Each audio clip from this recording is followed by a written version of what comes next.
All right, third down work day. Got some red area work. Also changed up a little bit of our move the field periods there at the end of practice, so we can open it up. What does if Fontenot's available for them, and it sounds like he will be, just how does he change what they're able to do offensively and the challenge he is at running back for them? Yeah, I mean, obviously he's a really talented player, good player. Don't know that it completely changes what their mindset is and what they want to accomplish, but it's somebody that they can trust to get the ball to. What makes Troy Franklin a good candidate at punt return?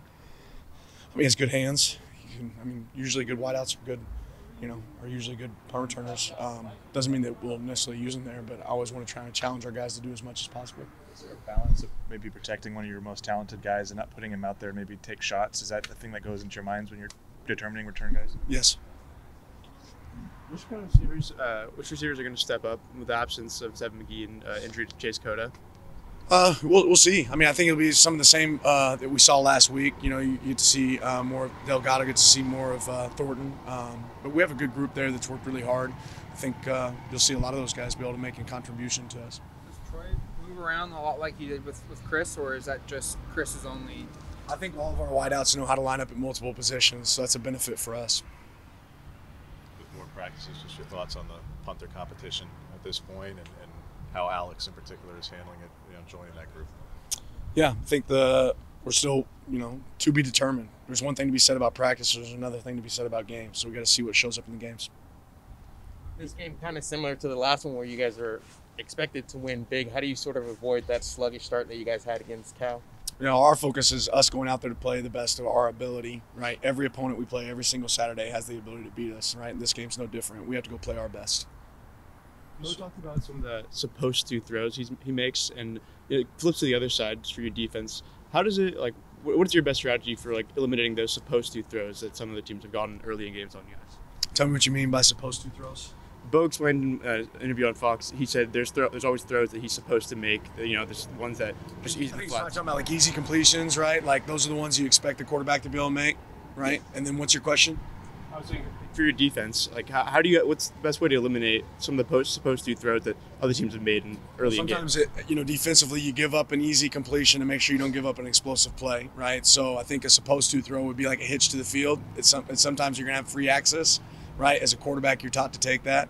And defensively, you're said, hey, let's see if they can go the long, hard way, right? So you don't always want to take away the supposed to throws. You do want to take away the supposed to throws, right, on third and short, right? So it's the element of what are you doing defensively and what are you willing to give up. How do you try to simulate who served as a 6'10" offensive lineman this week for you guys? Yeah, we didn't put anybody in stilts or anything like that. We just play with the same guys we've had. Obviously, they have some big guys up front, and that makes a difference. In the backfield, you've had a really even split. Have you seen that competition, particularly between Bucky and Noah, kind of grow over the season? I think those guys have been really consistent throughout the season in their performance on game day and the way that they've executed. I know they showed up a little bit more in the passing game this last game. I think both of them can do a better job hitting their tracks. Really, the entire group there can do a better job of hitting their tracks as far as landmarks for our points on certain runs, and that's something they've attacked this week. It's like Brian Addison's really improved the last month or so, just 2 interceptions back-to-back weeks. What are your thoughts on just his improvement? Where does it come from in practice to translate onto the field? Yeah, just pleased with his performance. He's always been a guy that does well. Obviously, a receiver background, being able to track the ball in the air. And when you get opportunities like that where the ball shows up and he's able to attack, it's really a benefit for our team. Running backs being used in the passing game has kind of grown a lot over the last decade since you've been an assistant, D coordinator, defensive play caller. How do you explain this? How expansive, how much more expansive that role has become? Is it all because of a guy like Kamara and then McCaffrey who really kind of got that going, or was there? I think there's a lot of element. There's a lot of pieces to it, but I think really in 2018, 2019, teams started to get away from 6-man, 7-man protection and became more 5-man protection teams, right? Almost empty protections with backs getting out of the backfield. You see a lot of that show up.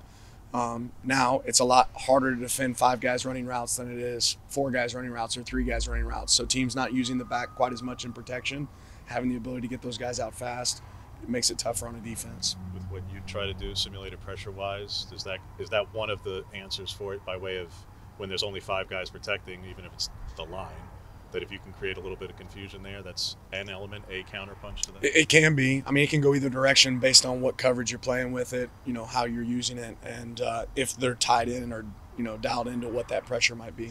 You mentioned Patrick and Brace being kind of that fullback role, and just what makes him so good at that? he's out there quite a bit in that role. Yeah, he's just done a really good job. Like I'm really proud of our tight end room. Again, the unselfishness they continue to show and their ability to go out and play in a lot of different roles and be used in a lot of unique situations. They've done a good job of adapting. I think it's a really versatile group. You mentioned guys like Dante and Delgado having an opportunity maybe this weekend with Chase's injury. Have you seen maybe an increase in injury from that position group this week, knowing there's an opportunity to get on the field and show what they've got? No. How do you feel about the play of your interior defensive line so far? Good at times, bad at times. I mean, I think they're anxious to get out there on the field for this game. Offensively, some of those red zone inefficiencies showed up again against Cal. How do you sort of work those in practices? Just more so situational type of drills? Yeah, we've done a couple things. I'm not going to elaborate on what we've done, but again, I've always talked about creating what happens in a game, making that happen up, a little bit more in practice. So we've had some pre-snap penalties. We've made some misreads at times. We want to eliminate those. You do that by doing it more in practice. Allows JPJ to play, I think, all three positions for you guys. He's taking reps at center. He's obviously primarily a guard, and he's also lines up at tackle when you're in 14. So what allows him to be able to play all three? Yeah, he's done a good job. I mean, I think the guy's having a good understanding of really ultimately every front and the look, regardless of what position they're at, and be able to execute is a big piece of that. He's not the only person that can line up at multiple positions, right? We've been able to move other guys around as well, whether it be Ryan Walk, Sala. Each one of those guys, I think it's really a benefit for us if they can line up at multiple spots.